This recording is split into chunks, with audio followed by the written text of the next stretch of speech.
Sabi, nakakaya sa kanya, hindi niya ito inoffer, pero yun ang gusto ko. Ganda.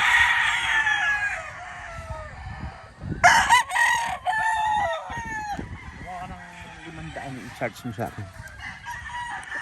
Hindi, pagkatas na 8 minutes.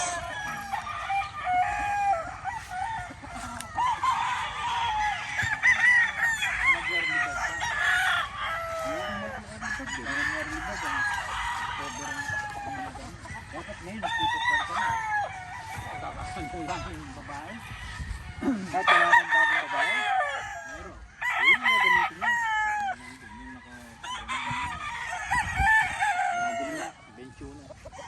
Hindi naman problema ni pare kung ina. Nakakakapang sa San Pablo. Ayun, lalang doon.